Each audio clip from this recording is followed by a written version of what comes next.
नमस्कार दोस्तों, मैं श्याम वर्मा। आज हमारे विधि यानी कानून की पाठशाला में मैं आज आप लोगों को एक महत्वपूर्ण कानून की जानकारी देना चाहता हूं, जिसका नाम है माता पिता एवं वरिष्ठ नागरिकों के भरण पोषण एवं कल्याण अधिनियम 2007।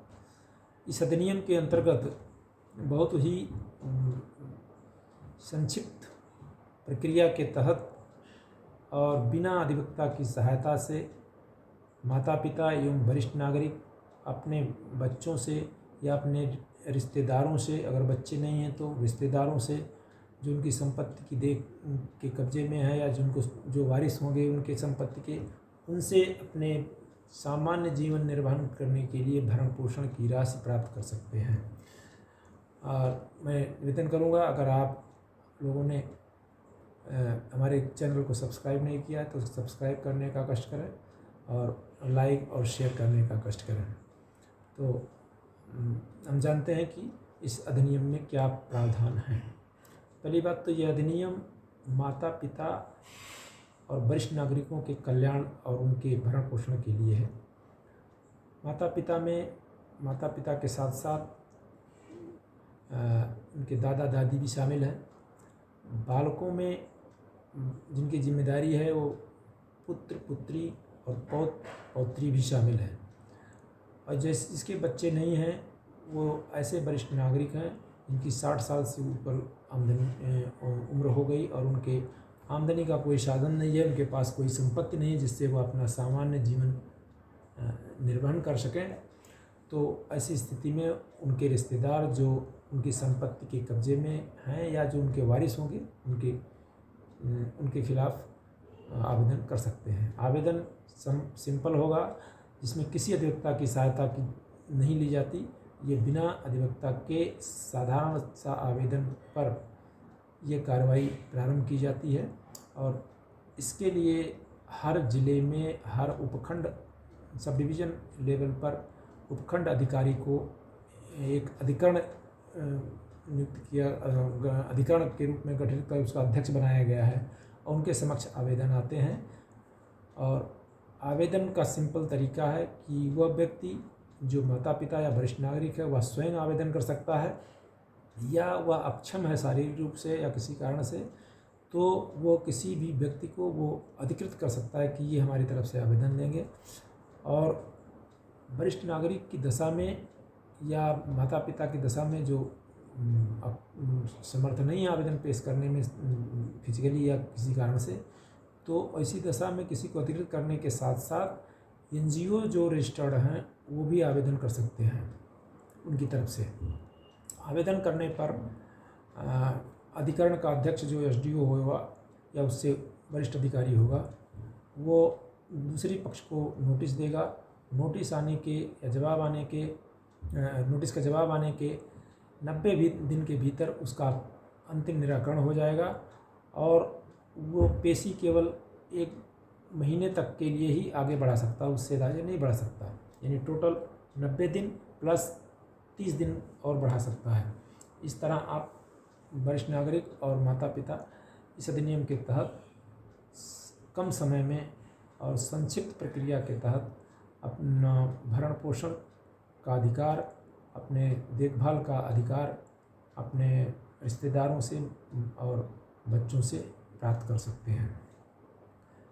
इसमें अपील का प्रावधान है। अगर कोई माता पिता या वरिष्ठ नागरिक अधिकरण के आदेश से असंतुष्ट है तो अपील कलेक्टर को करेगा। कलेक्टर जो कि अपीलेट अधिकरण है उसके समक्ष करेगा और वो भी 60 दिन के अंदर अपील की सुनवाई पूरी करके फैसला देने का प्रयास करेगा।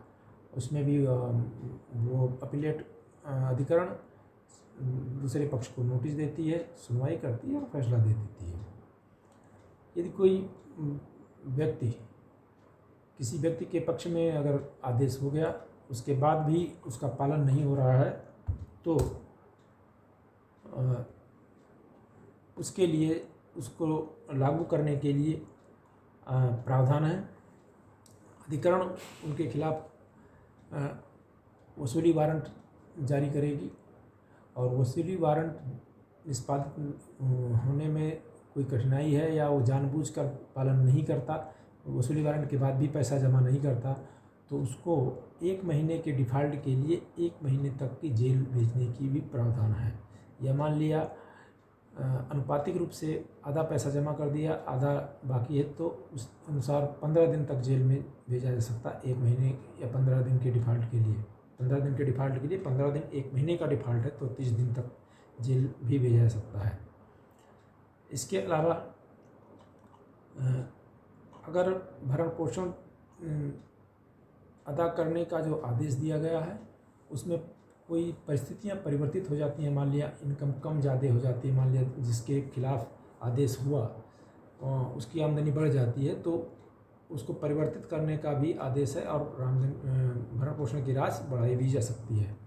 अधिकतम इस अधिनियम के अंतर्गत 10,000 रुपये महीने तक भरण पोषण राशि वरिष्ठ नागरिक या माता पिता को उनके बच्चों या उनके जो वारिस होंगे संपत्ति के, उनके खिलाफ दिलाया जा सकता है। साथ साथ वरिष्ठ नागरिक के द्वारा कोई ऐसा संपत्ति का अंतरण किया गया जिसमें यह शर्त रखी गई है कि यह जो क्रेता है, खरीदने वाला, वह विक्रेता के का देख रेख करेगा, उनका भरण पोषण करेगा। उसके बाद भी अगर वो कभी भी भरण पोषण करने और देखभाल करने से इनकार करता है तो वह वरिष्ठ नागरिक के आवेदन पर वो अधिकरण जो होती है वो उस विक्रय पत्र को शून्य घोषित कर सकती है और वो संपत्ति पुनः वापस उसी वरिष्ठ नागरिक के पास चली जाएगी और उसका कोई अधिकार नहीं रह जाएगा। ये बहुत महत्वपूर्ण प्रावधान इस में है, जिससे कि वरिष्ठ नागरिक का एक तरह से संरक्षण होता है। उसकी संपत्ति कोई धोखा दे के ले या कहकर ले कि हम आपकी देखभाल करें और बाद में मुकर जाए, तो उसके लिए यह बहुत ही महत्वपूर्ण कानून है कि वह संपत्ति का वो विक्रय पत्र या अंतरण जो दान किसी भी तरह का है वह शून्य घोषित हो जाएगा और उस साधारण सा प्रक्रिया जो इस अधिनियम के तहत गठित अधिकरण है उसके द्वारा जवाब लेकर आदेश पारित कर दिया जाएगा। कोई उसमें सिविल कोर्ट की जैसा कोई लंबा प्रोसीजर नहीं है। 10,000 रुपये तक का भरण पोषण की राशि महीने का दिलाए जाने का प्रावधान है और वो कम ज़्यादा हो सकता है। वो दोनों व्यक्तियों के उसके जिसके खिलाफ आदेश दिया जा रहा है उसकी आमदनी, उसकी परिस्थिति क्या है, उसकी संपत्ति क्या है और दोनों का जीवन स्तर क्या है, उसके सामान्य जो वरिष्ठ नागरिक है उसके सामान्य जीवन जीने के लिए कितनी ज़रूरत है, ये सब बातें ध्यान में रखकर अधिकरण आदेश पारित करता है। इस अधिनियम में सरकार को ये भी निर्देश दिया गया है कि वो वृद्धाश्रम खोलेगी, साथ साथ उनके वरिष्ठ नागरिकों के देखभाल के लिए अस्पतालों में वरिष्ठ एक प्रेफरेंस दिया जाएगा और वहाँ पर उनको लाइन में नहीं लगना होगा, उनके लिए अलग से व्यवस्था होगी। इस तरह से ढेर सारे प्रावधान इसमें वरिष्ठ नागरिकों के कल्याण के लिए, माता पिता के कल्याण के लिए और उनकी देखभाल के लिए हैं। इस प्रकार इस अधिनियम में मैंने जो बताया समाज के लिए और समाज में वरिष्ठ नागरिक या माता पिता अनअटेंडेड यानी ऐसे छोड़ नहीं दिए जाएं, इसके लिए ये प्रावधान किया गया है। इसमें एक और महत्वपूर्ण प्रावधान ये है कि अगर कोई व्यक्ति अपने माता पिता या जो वरिष्ठ नागरिक है उसका कोई रिश्तेदार जिसकी देखभाल करने की जिम्मेदारी है, वह अगर उनको ले जाकर किसी ऐसे स्थान पर उसको त्याग करने के लिए छोड़ देता, किसी भी स्थान पर छोड़ देता है, तो उसके लिए दंड का प्रावधान है और दंड का प्रावधान के साथ साथ 5,000 रुपये तक जुर्माना है, 3 महीने का दंड है, 3 महीने का कारावास है और ऐसा करने पर ऐसे व्यक्ति के खिलाफ संक्षिप्त कार्रवाई करके मजिस्ट्रेट न्यायालय ये उसको उचित दंड दे सकती है। इस प्रकार आज मैंने संक्षेप में इस अधिनियम के बारे में बताया और आगे भी मैं समाज के लिए, समाज में लोगों को जागरूक करने के लिए जो भी छोटे छोटे अधिनियम हैं जिसकी जानकारी लोगों को नहीं रहती उसकी जानकारी आगे भी देता रहूँगा। आज हमारे इस वीडियो को आपने देखा सुना, उसके लिए बहुत बहुत धन्यवाद। आगे वीडियो में फिर मिलेंगे। नमस्कार, जय हिंद, जय भारत, जय संविधान।